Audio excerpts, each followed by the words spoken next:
بسم اللہ الرحمن الرحیم۔ السلام علیکم۔ میری عمر ان دنوں زیادہ نہیں تھی، میں یہی کوئی 15-16 سال کی تھی جب میں لوگوں کے گھروں میں کام کرنے لگی۔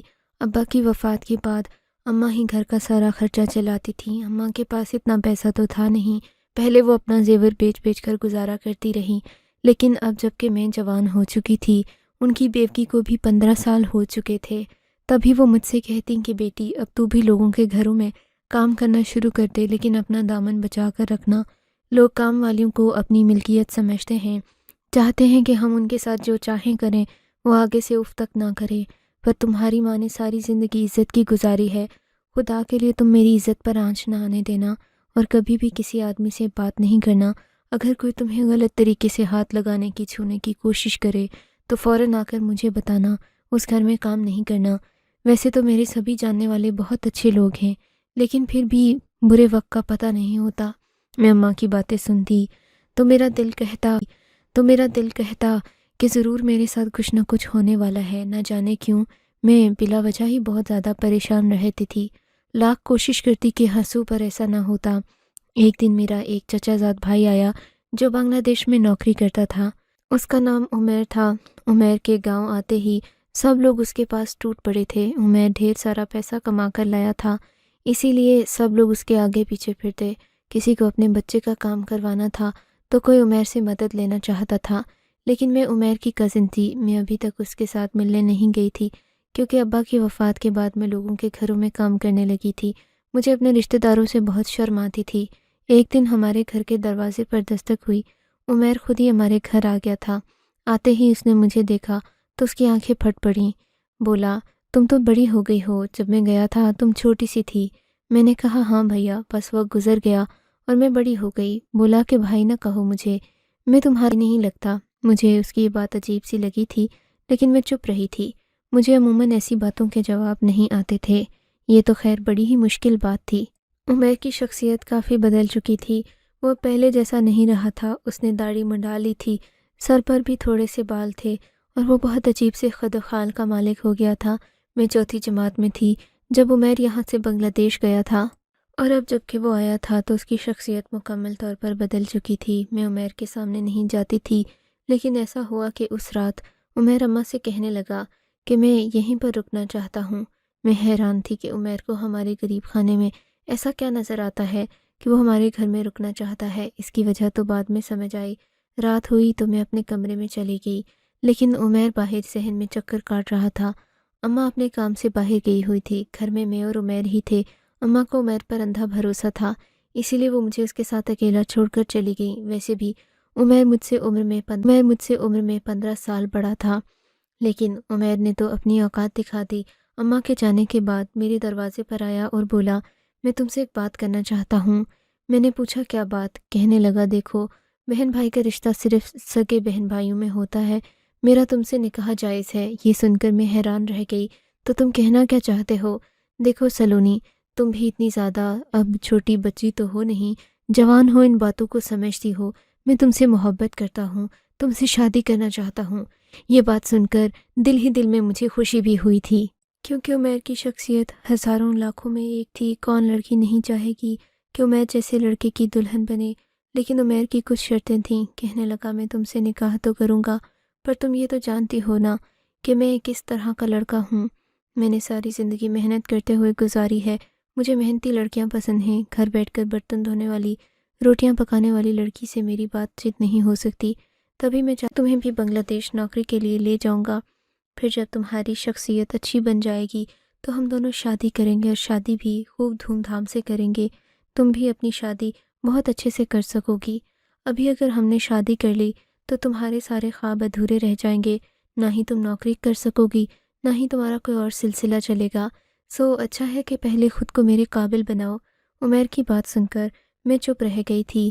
ظاہر ہے باہر سے کام کر کے پڑھ کر آنے والا لڑکا اب ایک کام والی لڑکی سے کیوں شادی کرتا؟ صرف خوبصورتی ہی سب کچھ نہیں ہوتی۔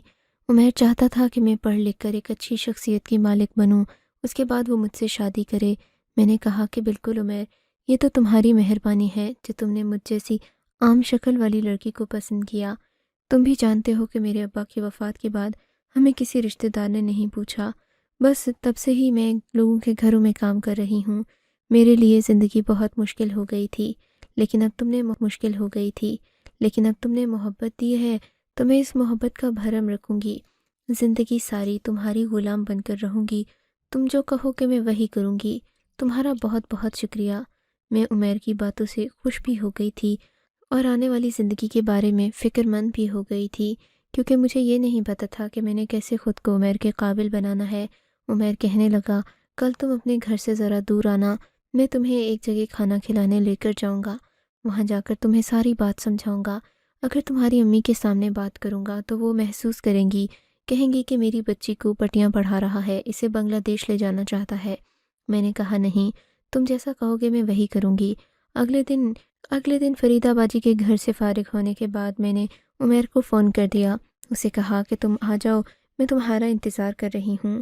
عمیر تو جیسے پہلے ہی میرے لیے بیٹھا تھا، اس نے فوراً ایک گاڑی بھجوائی، میں اس میں بیٹھی اور وہ مجھے ایک ہوٹل میں لے کر چلا گیا۔ مجھ سے ڈھیروں باتیں کی، اظہار محبت کیا اور پھر کہنے لگا، میں تمہیں اپنے ساتھ بنگلہ دیش لے جانا چاہتا ہوں، تم وہاں نوکری کرو گی تو تمہاری شخصیت خود بخود بدل جائے گی۔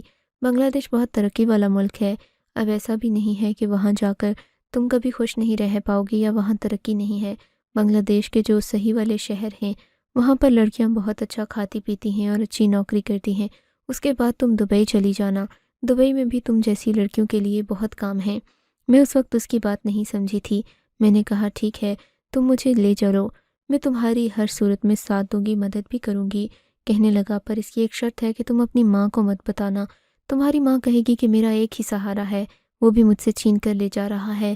جب تم ایئرپورٹ پر چلی جاؤ گی تو پھر دبئی پہنچ کر ہی اپنی ماں کو کال کرنا تاکہ وہ کچھ کر نہ سکے، ورنہ اگر ابھی تم نے اسے بتا دیا تو وہ سب سے دباؤ ڈلوا کر تمہیں روک دے گی، اور ویسے بھی ہمارے کسی رشتہ دار کی مرضی نہیں ہے کہ تم باہر کام کرنے کے لیے یا پڑھنے کے لیے جاؤ۔ یہ نہیں پتا کہ تم مجھ سے اور میں تم سے کتنی محبت کرتا ہوں۔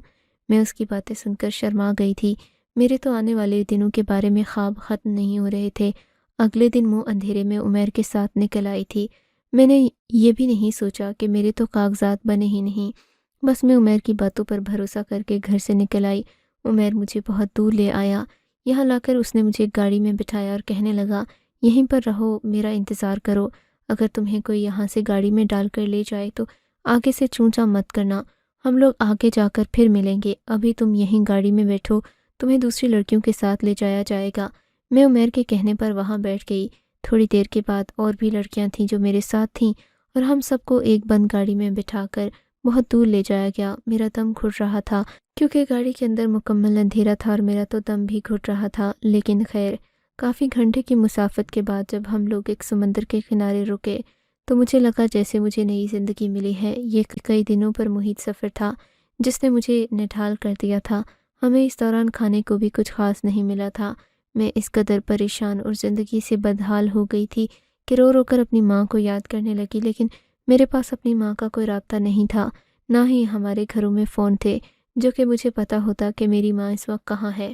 یہ تو عمیر کا دیا ہوا موبائل تھا جو میں نے ایک دن پہلے استعمال کرنا سیکھا تھا۔ میری ماں کے پاس کچھ نہیں تھا۔ خیر، اب سوائے رونے کے میرے پاس اور کچھ نہیں تھا۔ وہاں پر موجود لڑکیوں کو بھی اسی طرح لایا گیا تھا، کوئی نوکری کی امید میں آئی تھی تو کوئی پڑھائی کے لیے۔ میں اس قدر پریشان تھی کہ بتا نہیں سکتی۔ خیر سے میں نے ان لڑکے سے اپنی کہانی سنائی، ان کے ساتھ بھی یہی ہوا تھا۔ مجھے لگا جیسے عمیر مجھے یہاں چھوڑ کر چلا گیا ہے، پر میں کیا جانتی تھی کہ زندگی میں اور کیا کیا آنے والا ہے۔ ایک آدمی آیا، اس نے سب لڑکیوں کو قد کی بنیاد پر الگ الگ کر دیا، چھوٹی لڑکیاں ایک طرف، لمبی اور کالی لڑکیاں ایک طرف، کالی لڑکیاں ایک طرف، غرض یہ کہ مختلف گروپ بن گئے تھے لڑکیوں کے۔ مجھے بھی خوبصورت لڑکیوں کی فہرست میں رکھا گیا تھا۔ پھر ان سب نے ہمیں الگ الگ گاڑیوں میں بٹھایا، ایک گاڑی ایک شہر تو دوسری گاڑی دوسرے شہر چل پڑی۔ میں جس گاڑی میں بیٹھی تھی اس کو ایک بھارتی آدمی چلا رہا تھا، وہ ہم سب کو بہت گالی بھی دے رہا تھا، لیکن ہم لوگ چپ چاپ بیٹھی تھیں، ہم اور کر بھی کیا سکتی تھیں، ہم اب اس آدمی کے رحم و کرم پر تھیں۔ گاڑی چلاتا ہوا وہ ایک بڑی سی جگہ پر آ گیا، یہ تنگ و تاریک تھی، لیکن درمیان میں ایک کھلا گراؤنڈ تھا جہاں پر گاڑی کو روکا گیا تھا۔ گاڑی کا دروازہ کھلا، اس آدمی نے ہم سب کو باہر نکلنے کا حکم دیا۔ ہم ڈری سہمی ہوئی تھیں کیونکہ ہمیں اس شہر کے بارے میں اور نہ ہی اس ماحول کے بارے میں کچھ پتہ تھا۔ میں چپ چاپ اس آدمی کو دیکھ رہی تھی جبکہ وہ غصے سے پھنکارتا ہوا ہم سب سے کہہ رہا تھا کہ اب سے تم سب نے ہماری بات ماننی ہے، اگر کوئی لڑکی چالاکی دکھانے کی کوشش کرے گی تو اس کے ساتھ اتنا برا ہوگا کہ وہ سوچ بھی نہیں۔ یہ بات سن کر میں بہت پریشان ہوئی تھی، میری سمجھ میں نہیں آتا تھا کہ آخر ہمیں یہاں کیوں لایا گیا ہے۔ میں رونے لگی تو مجھے روتا دیکھ کر ایک آدمی کی توجہ مجھ پر گئی۔ اندر سے جا کر وہ ایک عورت کو لے آیا۔ عورت نے مجھے سر سے پاؤں تک دیکھا اور پھر بڑے پیار بھرے لہجے میں بولی، اس کو تو میں اپنے پاس رکھوں گی۔ وہ عجیب سی زبان میں باتیں کرتے، ان کا اردو کا لہجہ ٹوٹا پھوٹا ہوا تھا، لیکن باتیں مجھے ساری سمجھ آ رہی تھیں۔ وہ مجھے اندر کمرے میں لے گئی۔ اس نے مجھے نہلا دھلا کر صاف ستھرے کپڑے پہنائے اور بولی کہ تم تو ایک خوبصورت سونے کی چڑیا ہو، تمہاری جگہ یہاں نہیں بلکہ کہیں اور ہے۔ اس کی بات سن کر میں خاموش ہو گئی۔ پھر کہنے لگی، آج رات تمہیں دلہن بنایا جائے گا، تمہاری شادی ہے، سمجھ گئی؟ میں حیران ہو کر اسے دیکھنے لگی، کہیں میری شادی عمیر سے تو نہیں ہو رہی؟ میرے دل میں ایک امید سی جاگ اٹھی۔ میں نے اس سے پوچھ لیا، کیا عمیر میرا دلہا بنے گا؟